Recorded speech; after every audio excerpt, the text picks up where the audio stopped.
Ikaw, ilang beses kang pumasok sa operating room? Qualified ka bang mag-perform ng surgery? Madam Guan, yung sa kanya maipapaliwanag ko.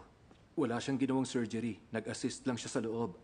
Hinintay niya kami matapos ni Sus sa surgery. Bakit? Ganun ba kayo kasigurado sa tapos ng surgery nyo? Kalkulado nyo ba? Paano kung may complication? Paano kung may pagkakamali during implantation? May oras kayong ayusin yon? Hahayaan nyo mamatay ang pasyente? May makakabuhay ba sa inyo ng patay? Sino mananagot sa pamilya? Ikaw ba? O isa sa inyong tatlo? Mas okay pa rin yun kaysa wala sa operating table, di ba? Tumahimik ka nga. Madam Guan, tama ang mga sinabi mo. Masyado nga maraming naging violation ng ginawa naming surgery. Lahat nga may mali, lahat nga alanganin. Kaya sa ngalan naming apat, gusto kong humingi ng dispensa sa nangyari. Pagbalik namin, gagawa kami ng self-reflection na binubuo ng 2,000 words ang bawat isa. Teka.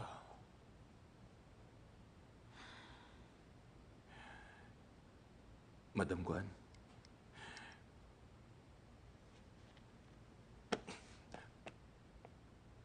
Ang totoo, bago ka dumating, tinitingnan ko tong mga malaking salita na nasa dingding mo. At nadala ko ng emosyon ko. Naalala ko yung unang pasok ko sa ospital. Naalala ko isang kagalang-galang na senior doctor ang nagpayo sa akin nung panahong yun. Na walang imposible sa emergency department. Walang rules na hindi pwedeng baguhin. Ang lahat nakabase lang sa pagliligtas ng buhay. Parang ganun yung mga sinasabi ko. Ikaw, asa ka. Wala pang ang 30 anyos ang edad ko nung panahong yon. Kaya sino yung tinutukoy mong kagalang-galang, ha? Isang batang doktor ng panahong yun. Tsaka hindi ba ang sabi ko rin? Kailangang sundin ang rules anumang mangyari? Hindi madaling makatrain na magaling na doktor sa emergency department. Natsempuhan pa kayo sa mahirap na sitwasyon. Nabihira lang mangyari. Ibang klase rin kayo eh. Ayos din. Huwag niyo na yung ulitin. Oo, Madam Guan. Masusunod, hindi na yun mauulit. Salamat, Madam Guan. Hindi na mauulit. Ano pang ginagawa niya? Pinupuri niya ba tayo? O pinupuna? Engot ka ba talaga? Pinupuri niya tayo, syempre.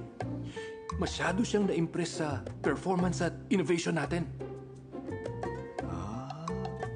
Ano pala yung mga sinabi niya?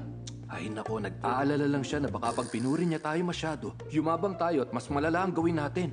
Marami naman kasi talagang violation ng operasyong to. Kaya binabalanse niya yung pagpuri niya sa atin. Nandito pa rin kayo? Naghihintay ba kayong malibre ng lunch? Hindi. Ang totoo, paalis na kami. Halina kayo. Hindi ka na namin iistorbohin. Teka.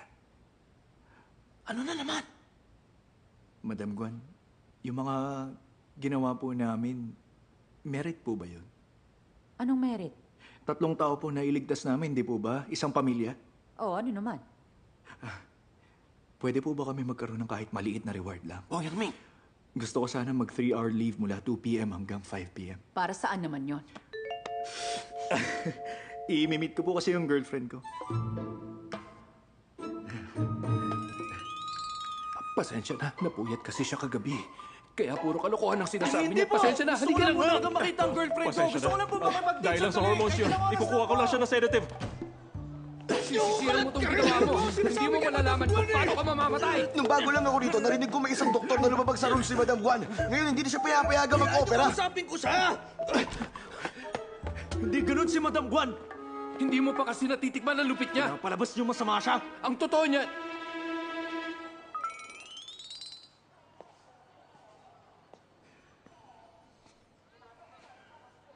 Wang Yangming.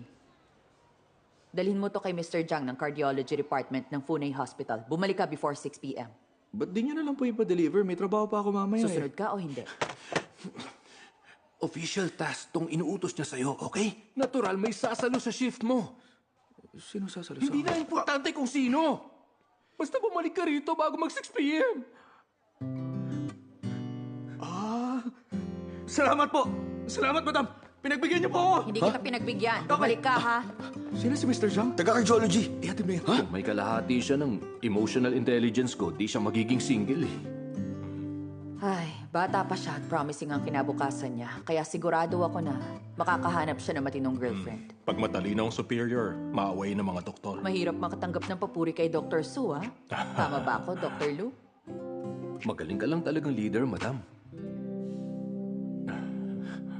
Huwag kang umiti dyan. Halika na.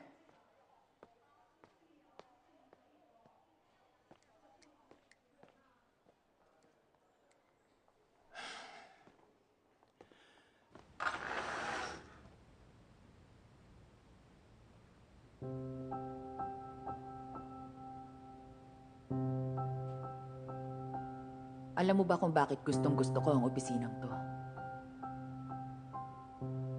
Kasi mula rito, nakikita ko ang lahat ng interaction sa labas. Yung lahat ng mga pasyente,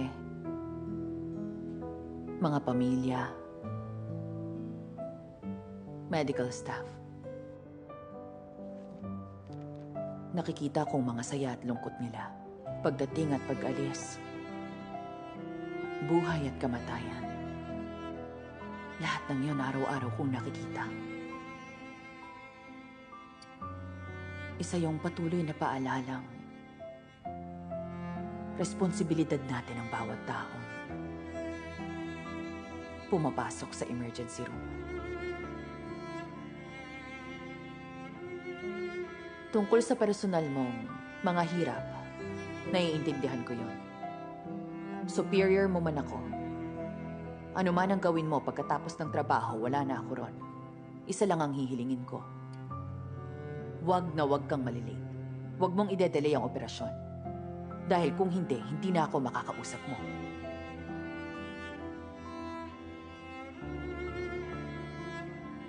Umasa ka, madam. Hindi kita bibiguin. Si Dr. Lu ang dapat mong pasalamatan. Kung hindi niya sinugal ang buhay niya para gawin ang operasyon, tapos ng lahat para sa'yo. Walang ibang tutulong sa'yo.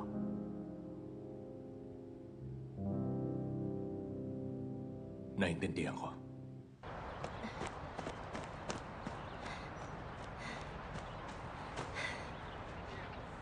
Ang aga mo ngayon, ah. Oo.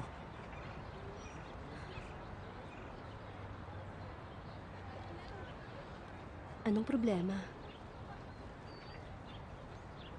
Hindi ka naman pinapatawag ng ospital, di ba? Hindi.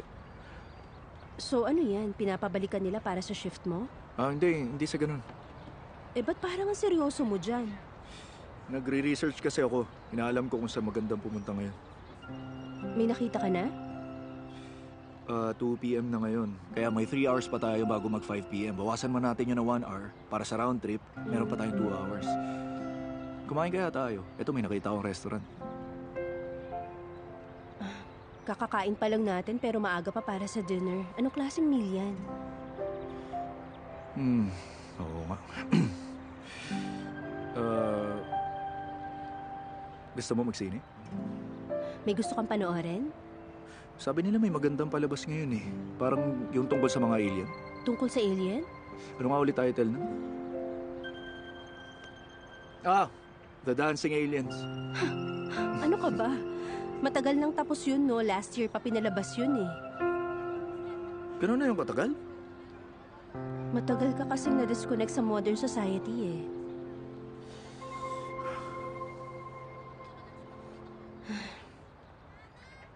Huwag na tayong manood ng sine. Wala namang magandang palabas eh. Ngayon lang uli tayo nagkita. Kung mauupo tayo sa madilim, di natin makikita ang isa't isa.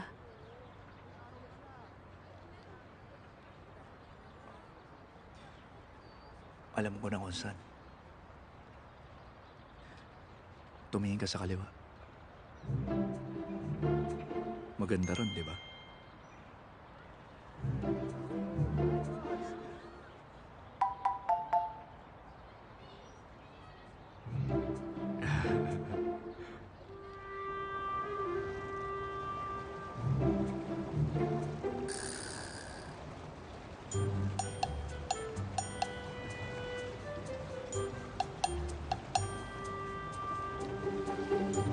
Ganda rito.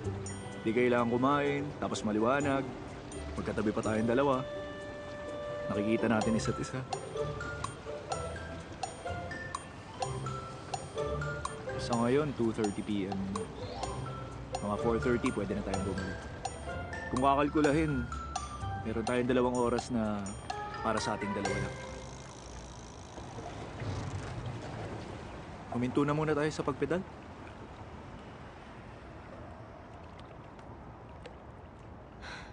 Bihira mo lang gawin to. Yung wala kang ibang inaalala. Ayoko mag-isip ng iba eh. Gusto kong ikaw lang iisipin ko.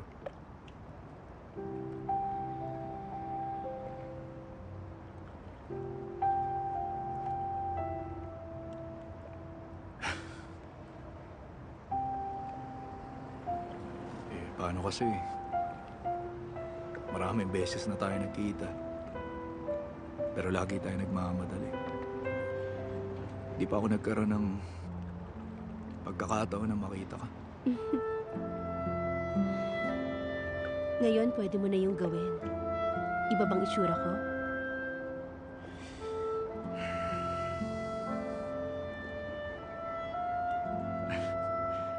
Yung buhok mo iba.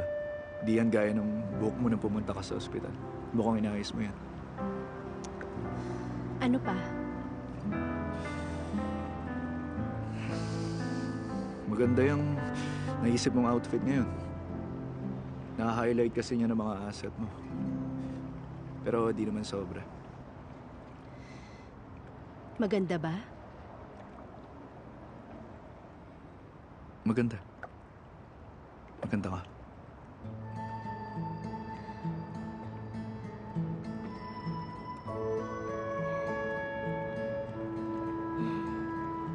Naiintindihan ko na kung gaano kahalaga sa babaeng magbihis para sa nakaka-appreciate. Walang sayang na effort kung magbibihis ka para sa nakaka-appreciate at sa nagpapasaya sa'yo.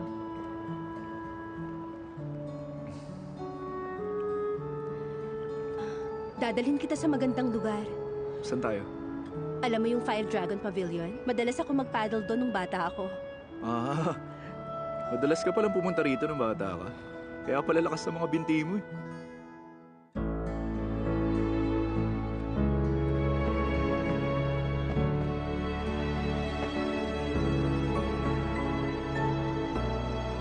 Masakit pa rin ba?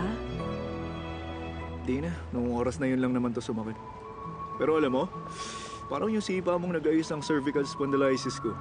Ramdam ko nagsisirculate na uli yung dugo eh. Alam mo ba, nakatulog ako sa tren nung araw na yun at nanaginip ako. Napanaginipan ko nakasakay ako sa malaking puting kabayo. Tumatakbo raw yun sa isang malawak na damuhan. Kaso bumagsak ako at nagising ako. Dito ka nun nakasakay.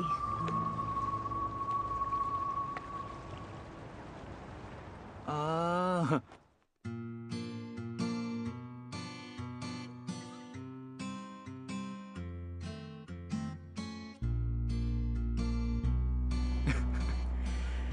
Ay, kahit hindi naman malaki ang katawan mo, nagawa mo akong buhatin nun. Sigurado nahirapan ka. Nga pala, dun sa hometown mo, meron bang lawa? Walang lawa, pero may ilog. Sa katunayan, maganda nga yung ilog na yun eh. Tinatawag yun na Erguna River. Alam mo, lagi kami nangingisda ron ng mga bata pa kami. Dami! Minsan nga, ihiga lang kami sa mababaw na parte eh.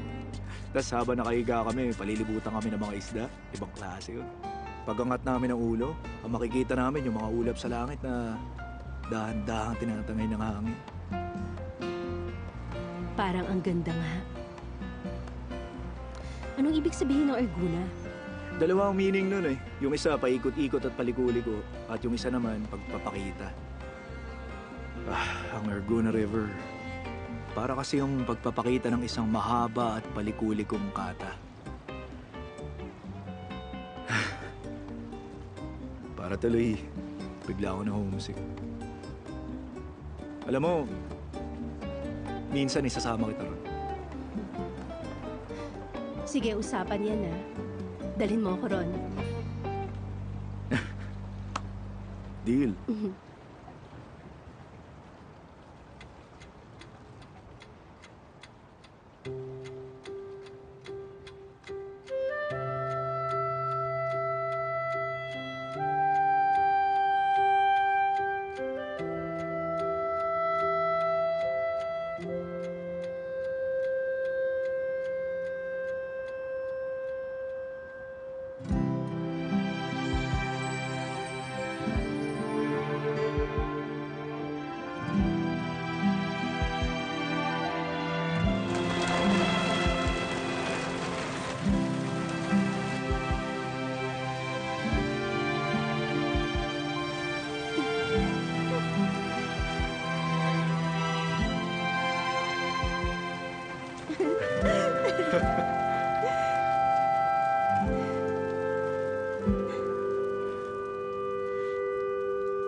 Pumunta muna tayo sa paborito kong spot. Huwag ka nang gumalaw, ako nang bahala.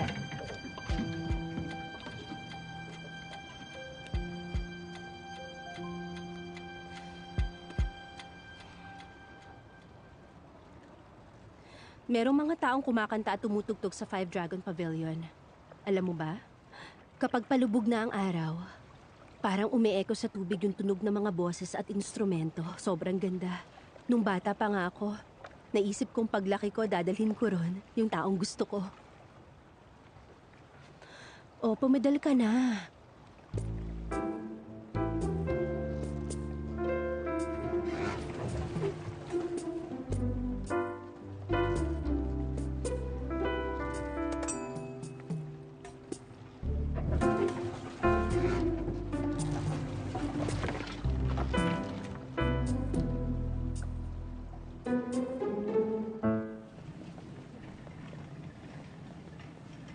Hoy, sagutin mong telepono, sagutin mong telepono.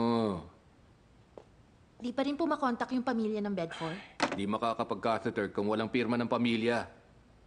Hala, ano ba yan? Ano nangyari dyan sa phone mo, Dr. Lou? Ano sa tingin mo? Parang art, di ba? Tingnan mo. Na-crack na yung buong screen. Pera sa pindutan. Bumali na po kayo ng bago. Nagagamit pa naman to eh. Tingnan mo, hindi pa... Sira na yan, di ba? Yan na lang ang gamitin mo. Latest model to ah. Tanungin mo yung pasyente kung may iba pa siyang pamilya. First time ko makakita ng ganitong model. Dr. Sue, sobrang mahal siguro nito, tama? Ilapag mo yan. Sige na, magtrabaho ka na.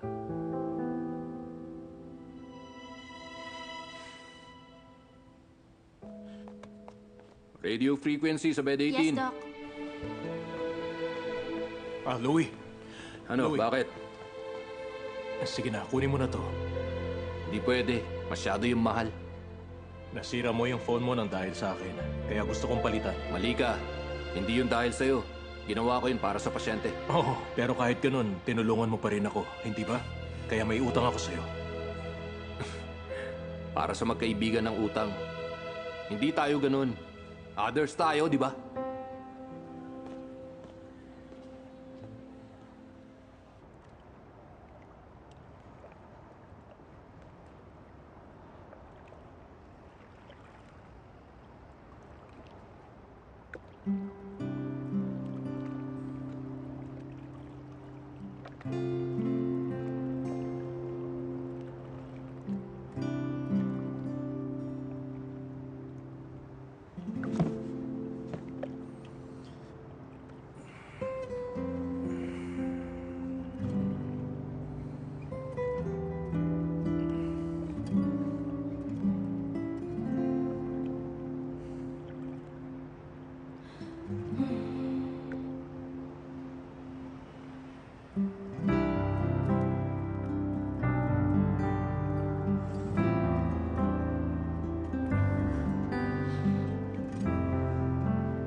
Pasensya ka na.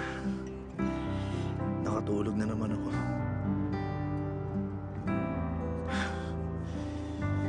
Ikaw dapat ang natutulog sa Lotus Pond, di ba?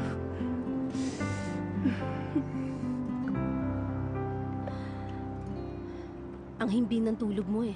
Balak na sana kitang gisingin. Ah, 4:05 na. May konting oras pa. Ay, saan ba yung Five Dragon Pavilion? Pumunta na tayo ron.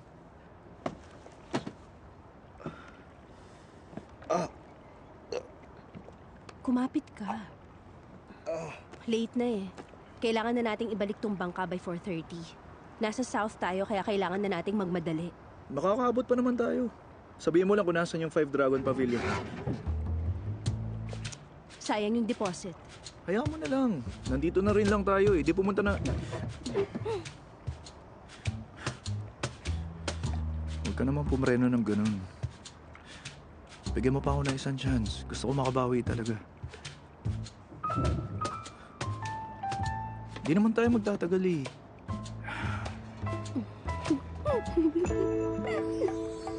Hoy, mga bata! Magsasara na kami! Bumalik na kayo sa pier! Kuya, di pa kami tapos eh! Tama na yan, kailangan ko nang umuwi. Sige na, tuloy! Hindi pa kami tapos, kuya! Mamaya ka na lang umuwi! Teka. Kuya! Ilang minuto lang! Doon na sa pier! Sige na! Nakikiusap ako! Dadaan lang kami sa Five Dragon Pavilion!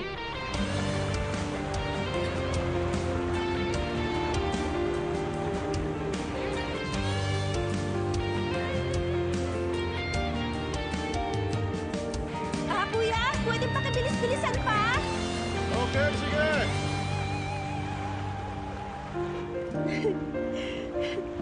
Teka! Anong ginagawa mo? Mag-ingat ka! Okay lang yan. Hindi, baka Ang mapano ko eh. pinakapangarap ko kasi nung bata ako, sumakay sa speedboat papunta rito. Sobrang exciting kasi talaga! Woo! Woo! Ang saya-saya talaga magpahila sa speedboat! Sir, pakibilisan pa! Sige, kapit! Okay!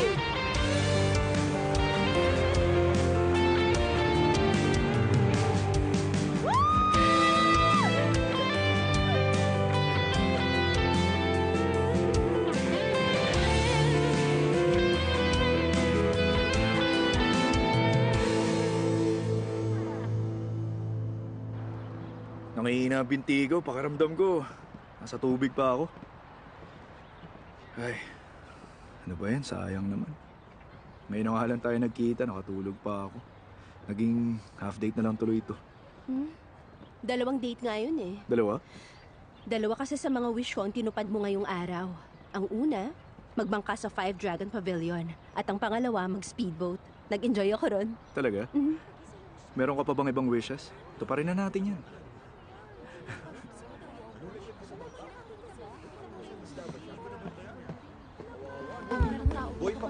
Pulis ako. Makikiraan. Ano nangyari? Kakatulungan niyo ko dyan. Sir, doktor ako sa Angkong Hospital. Ano matutulong ko? Sa ngayon, humihinga na uli siya. Sir, nakakakita ka ba? Sir, bitiwan niyo po muna itong pamingwit niyo para magamot kayo na maayos. May kasama ba siya? Pakihawakan niyo muna to. Buhatin natin siya. Okay, 3, 2, 1, go! Bakit natin? 3, 2, 1, go!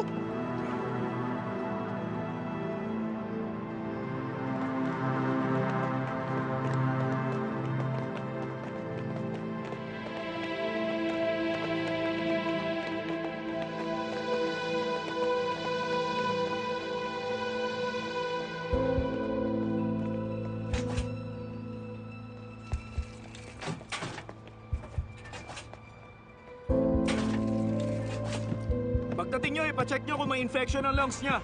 Sige, Doc. Salamat.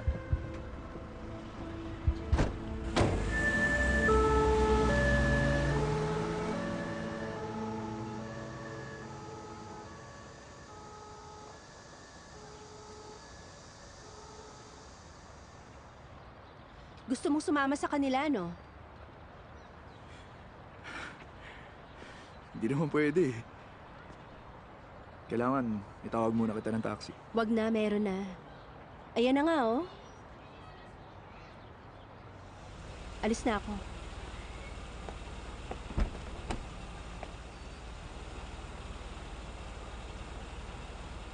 Teka! Kailan naman tayo uli magkikita?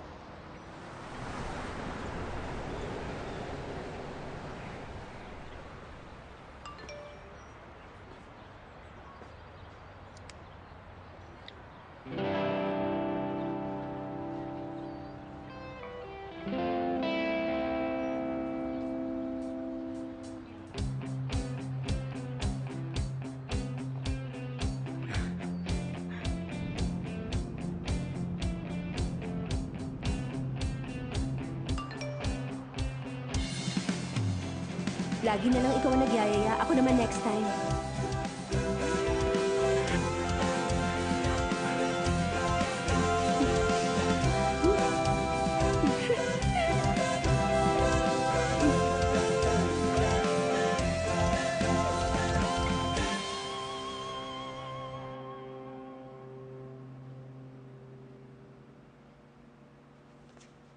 Masakit bang likod mo, Dr. Lou? Matagal kang nakatayo Ayos lang ang likod ko. Hello, Dr. Lou. Pero mabait naman yung pasyente, kaya makakapag-dinner pa ako. Buti si Dr. Lu ang main surgeon. Kung iba yan, hindi tayo makakakain. Yan ang gusto ko sa'yo, hindi ka sinungaling eh. Tapos na ba? Nagmadali pa man din ako. May emergency duty ka ngayon, di ba? Oo, pero dinner break naman eh. Kaya nagpapalit na muna ako. Gusto ko mag-observe sa surgery. Master, sa susunod... Maaga pa para sa susunod. Jao, Doc, tara. Dinner na tayo. Anong klaseng surgery ginawa nyo? Angiography pa rin. Ang geography ulit? Master, kainin mo to habang mainit pa. Ang fresh pa ng lasa. Sarap nito. Kainin mo pa. Baka masayang yan. Okay lang yan. Maya-maya na. Pansin ko, ganado ka kumain ah. Ang pagkakaalam ko, pag in love ka, hindi ka makakatulog o makakakain eh. Alam mo, naisip ko nga. Naka-duty na ako mula 4 p.m. eh. Mahigit 20 hours na rin yun ha. Kasama buong magdamag. Nagtataka ako eh. Ang dami kong energy para ako naka-adrenaline shot. Huwag mong sabihin na dahil yun sa power of love. At least yung kalahati nun. Huwag mo na nga akong asarin. Sabihin mo na kung kailan yung next surgery nyo. Huwag ka nga magmadali sa surgery. Gaano katagal ka na ba sa ospital, ha? Sa totoo lang, ayon sa routine, dapat 2 to 3 years ka muna sa emergency, ha? Pag sapat ng experience mo at naiintindihan mo na lahat sa emergency, yung wala ka ng hirap sa day shift o night shift, saka tayo mag-uusap tungkol sa surgery. Master, ayoko na maghintay ng ganun. Tingin mo madali lang ang intervention surgery, ha? Magtatrabaho ka nun under radiation para yung ilang daang x-ray araw-araw. At bukod pa ron, ilang dosenang kilo ang bigat ng lead suit.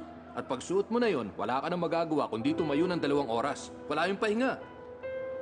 At bukod doon, busy ka na sa consulting room. Paano ka pa magkakaroon ng oras para matuto ng surgery? Hindi, Master, bata pa naman ako ha. Malakas pang katawang kunto. At kahit busy ang schedule, may day off naman yun, di ba? Nagsishifting tayo. Alternate ang araw at gabi, di ba? Ang day shift, 8 a.m. to 4 p.m. Sunod yung night shift. Tapos 4 p.m. sa second day hanggang 8 a.m. May 12 oras na break sa pagitan nun, di ba, Master? Hanggat mayroong mga operasyon at hanggat may mag-guide sa akin, pwede akong matuto. Bukod doon, meron naman mga rest eh. Ops! Kung ganyan ang balak mong gawin, hindi ka niya magkakaroon ng solid na pahinga. Paano yung consulting room, ha? Nasa 180 patients ang chine-check up mo araw-araw, di ba? Paano mo makakaya yun, ha? Halos di ka na makadilat nun dahil sa sobrang kapaguran. Paano na yung mga pasyente? Di mo ako naiintindihan, Master. Hayaan mong kwentuhan kita sandali. Mula nung bata pa ako, kahit nasang lugar ako, kahit anong oras, basta merong pagkakataon, nakakatulog agad ako. Hindi mahalaga yung haba ng tulog. Kahit ilang minuto lang yan. Pagdilat ko, asahan mong punong-puno na ako ng energy nun.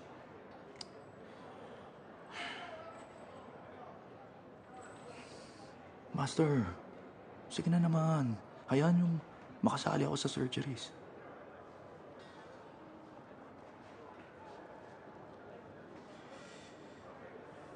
Dr. Lu, kinain mo yung 8 sa mga pancake ko.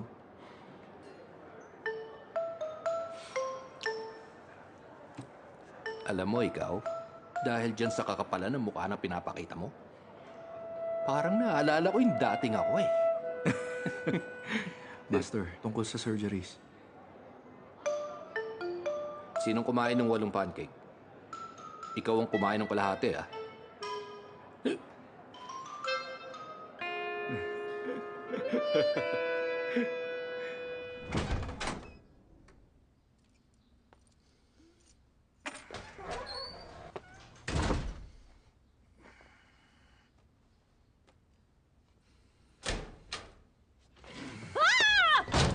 Ano pa naman yan? Nakakagulat ka naman. Ikaw ang nakakagulat eh. Kailan ka pa dumating? Kakarating ko lang. Ah, okay. Halata naman, di ba? Kadarating mo lang pala. Bakit parang pakiramdam ko ilang araw na kitang hindi nakikita? Yung isang araw, kahapon, mahigit 30 hours na. Nasa ospital ka lang Oo, noon? sobrang busy ngayon. Pero pagkatapos nito, babalik din ang lahat sa normal. Bakit nahiga ka na agad? Tumayo ka dyan, maghilamos ka muna. Huwag na, ayaw mo na. Sa itsura mong yan, malabo na magkaroon ka pa ng girlfriend. Paano mo naman nasabi na wala akong girlfriend? Ah, nga pala. Nalaman ko, mula ron sa babae sa collaborating unit namin, na maganda raw ang impression sa'yo ng babae, ah. Talaga? Ay, halika nga muna sandali. Halika. Ano, gising ka na? Ano pa yung iba niyang sinabi? Ang sabi niya, na-excite ka raw pag nakakakita ka ng mga pasyente. Pero pag siya na, para bang wala ka raw lakas. Parang di yata maganda yun ah. Oo nga eh. Nung narinig ko nga rin yun, naisip ko parang ang weird. So ayun, nung tinanong siya ng babae, ang sinagot niya, pag nakikita niya ako, parang wala siyang lakas. Pero hindi yun masama. Ibig sabihin, safe ang pakiramdam niya sa akin.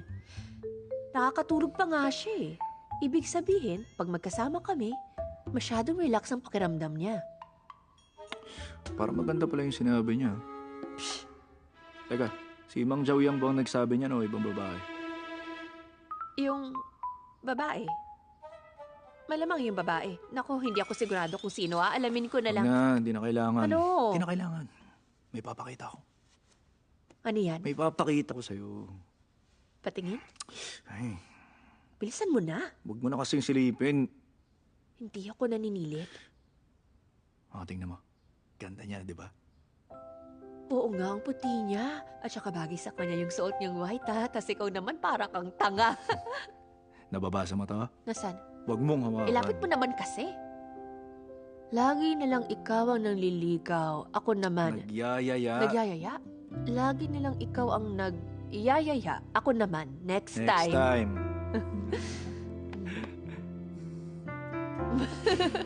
Mabuti yan. Masaya ako para sa'yo. Alam mo ang feeling na makipag-date?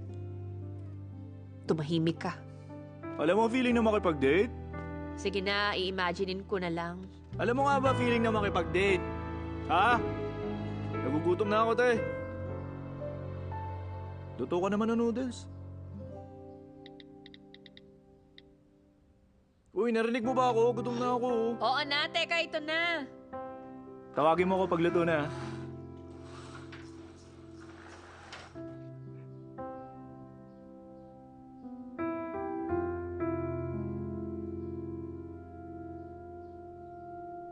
Officer, nandito ba yung policewoman na may badge number 605216? Anong kailangan niyo sa kanya? Gusto ko lang magpasalamat sa kanya. Maganda yung babaeng polis na yun eh. Mang, may naghahanap sa'yo. Hi!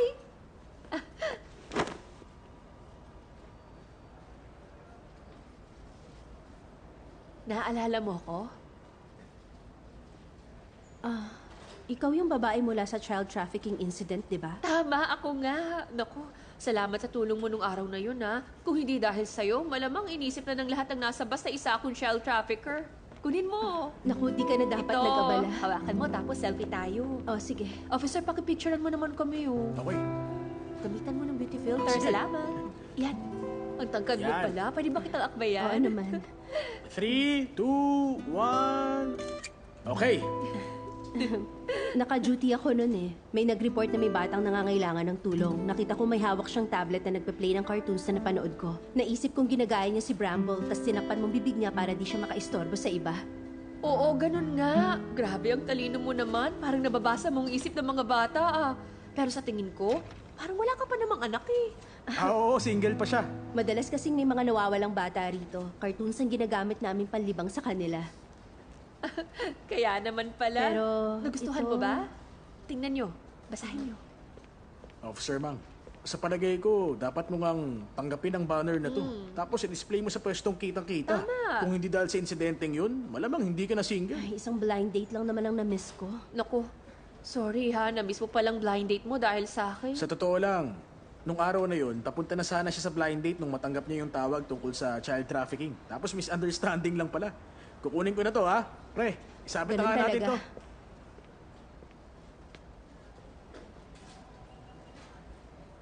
Officer, alam mo, naniniwala ko nakatakda ng lahat ng bagay eh. Gaya na lang ng pagkakakilala natin na hindi inaasahan. Teka, naisip ko, pwede ba kitang i-add sa WeChat? Ha? Paano kasi? Naalala ko yung isang kaibigan ko. Doktor siya, PhD graduate. Tapos matangkad siya. Oo, mga ganito siguro siya katangkad. Mahabang legs nun eh. Sa tingin ko, bagay na bagay kayong dalawa. Tama! I-add mo siya! Kailangan niya ng pamilya. Tama! Bagay siya sa pamilya namin. Ibig kong sabihin na mismo yung blind date mo dahil sa akin eh. Kaya may utang ako sa'yo. Ilabas mo na yung phone mo, dali. Yan. Yan, bilisan mo. Paki-unlock na. Nasaan ang WeChat mo? Ito. I-scan kita. I-accept mo na. Ako na lang gagawa. Yan. Okay, accepted na. Yan, friends na kayo. Ayos na. Tingnan mo, sinandan kita ng pictures. Abo, Gwapo siya, hindi ba? malaki ang mata. Ang cute niyo dyan. Di na masama. Medyo nakakatawa siyang tingnan, pero cute talaga siya.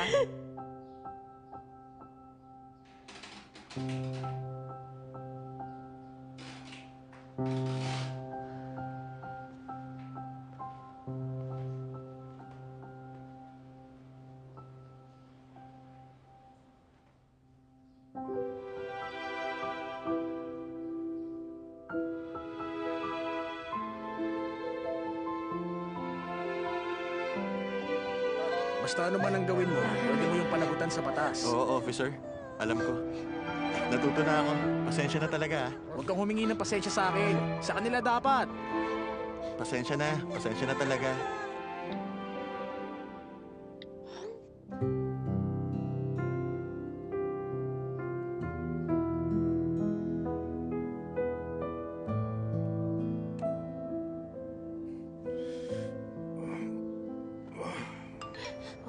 Mga gaano katagal mo nang alaga ang asong yan? 2.5 taon na po. Officer Hu, Ha? sasagutin ko lang. Sige, ako nang bahala rito. Ngayon lang nangyari to, eh. Pasensya na ho talaga kayo, sir. Hindi na po ito mauulit. Hindi ko na talaga bibitawan sa kamay ko yung tali. Anak, pasensya na, ha. Papagamot kita.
Hello?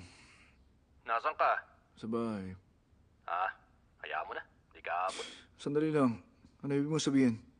Ha? Sandali. Meron bang surgery? Hindi. Hintayin mo ako. Parating na ako. Bantayan mo tong areas na to. Magbantay ka lang dito lagi. Apo. Lalo na sa direksyong Sige, to. Dok. Magtatanong Okay? na lang uli ako sa inyo. Sige. Master! Di ba sabi ko huwag ka nang pumunta? Nagbakasakali na rin ako. Hindi na kailangan. Ang geography lang yun na walang stand placement. Tapos na. Una na ako, Dr. Lu. Sige, salamat. Wala ka naman yan. Sorry sa abala. Sino yun? Trainee ng ibang probinsya. Umuupa siya sa likod ng ospital. 5 minutes lang, nasa catheter room na siya. Buti na lang, handa rin ako. Mangungupahan ka rin?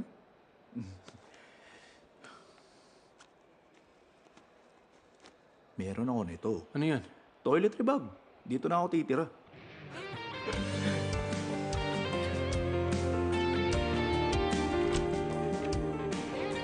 Wang Yangming, tara, may surgery tayo. Simple lang ang prinsipyo ng coronary intervention surgery. Nagsisimula yan sa angiography. Alam ko na ang lahat ng tungkol sa angiography, Master. Sige nga, anong purpose ng angiography? Paggamit yun ng x-ray images para malaman kung may pagsikip o pagbara ng mga ugat. Wang Yang!